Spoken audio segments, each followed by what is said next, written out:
No, not the preamble again. Chapter 34.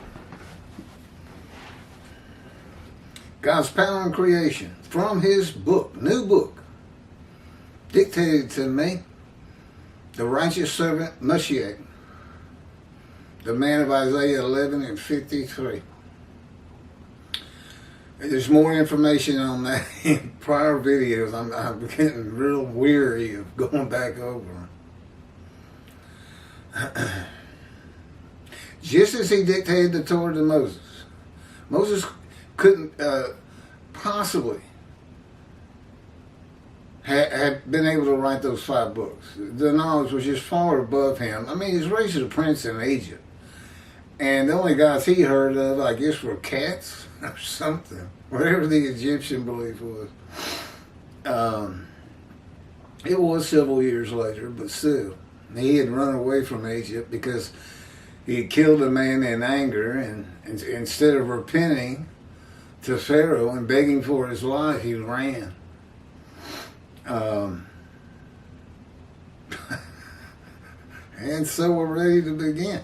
Oh, and God also, his spirit lit upon, and God is in his spirit, and that's when you can hear him speak. You find that in Ezekiel also. That's how God talks to a man. He basically enters you along with the angel of his presence, the Holy Spirit, who is a person. Judaism doesn't seem to think so, which is ridiculous. He talks in the Hebrew Bible. He can be grieved. He can get angry if you disobey God and not forgive you. I mean, it's even part of his personality. But he dictated to each of the individual prophets of the book of the prophets, there's about 20, their books. Write this down. Command and direction. And that can be verified. The way they go together. To know this is the day of the Lord, and it is, you have to kind of put together Isaiah 11 and 53, Jeremiah 31, all of Ezekiel, and Malachi 3, where the day of the Lord is announced. With significant changes. From 7 prophets talked about the day of the Lord. It's supposed to be a day where evil and sin is banished from the earth. And so you're left with nothing but righteous people. Which is where I guess this Messianic era concept began. But really it was just mainly written for the people of antiquity. It's never going to happen. How could that happen? How could that happen? It can't. I don't care, but you can say, well, Armageddon. No. But his last words on the subject are, I know many do not heed me and revere my name. In Israel, only 30% of the Jewish people are observant to his laws. And Bram says Moshiach will have all of Israel walking in Torah. And they teach that. And perfect the world, which I guess means world peace. Really?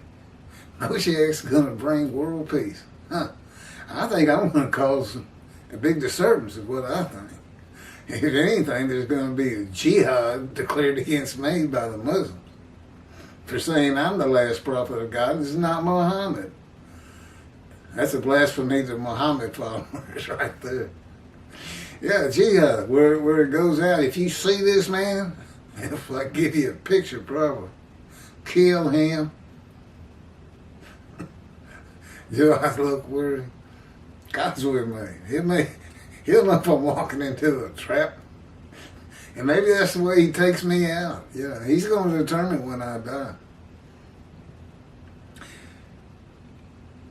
Moses was a person who murdered a man in anger, hid the body, and when discovered became frightened and ran from his crime.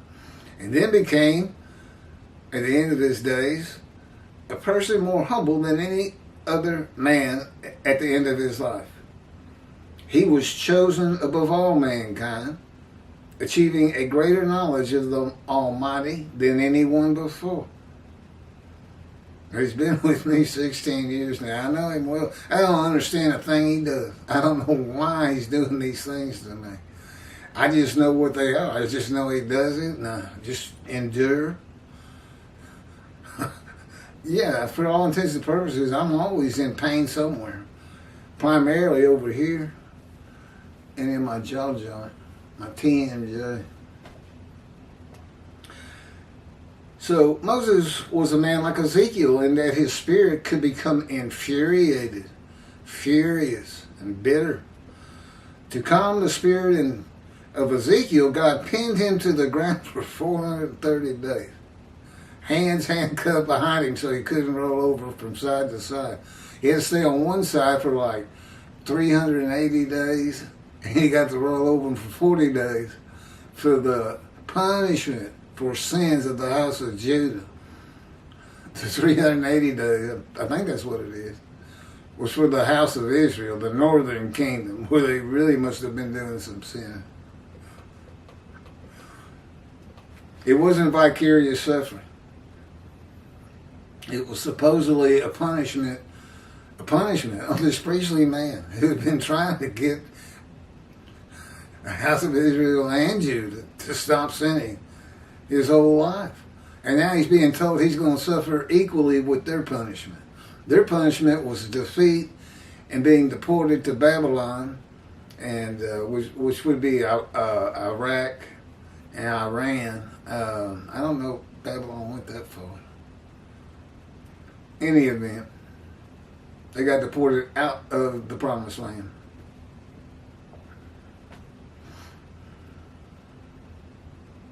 And Ezekiel was one of them. He's being made a prophet. He's going through the fire of refinement to be a prophet to the Assyrian, Babylonian exiles. You could also call them the Assyrian, Babylon, Persia exiles, because Persia defeated Babylon.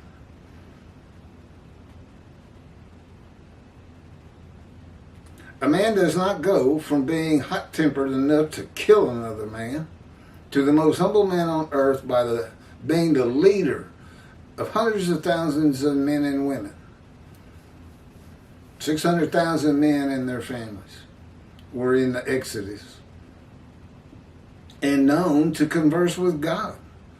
That enlarges the ego of a man, if anything, and is not a humbling experience. To be known by everybody. In some manner not spoken of in the Torah, Moses was put through God's fire of refinement, of punishment and chastisement, just as Ezekiel was, Jonah, Job, to be suitable for his purposes. As all of God's prophets are to one extent or another. Yeah, God's a strong believer in suffering. It's just good for you. It makes you stronger, wiser, humble, have a little humility. It is his way of preparing them for his purposes, from simply writing his words to being leaders of men.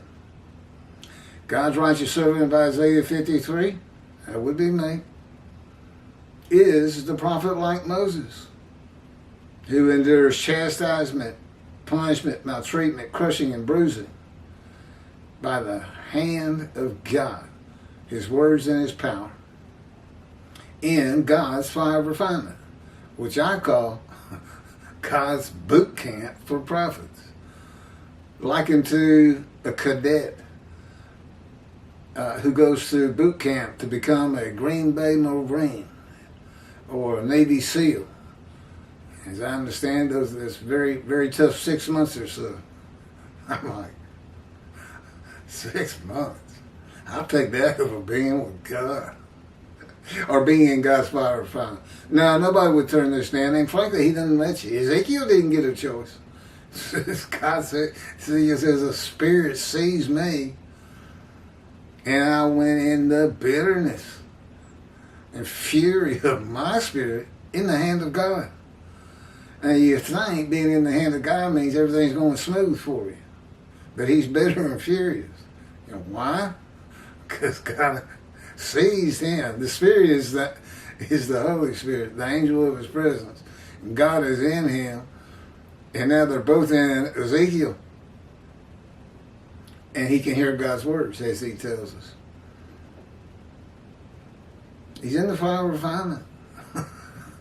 I've been furious so many times they can't be counted. And bitter. I'm bitter right now. I'm so tired of this. Okay. It is his way of preparing them for his purposes. God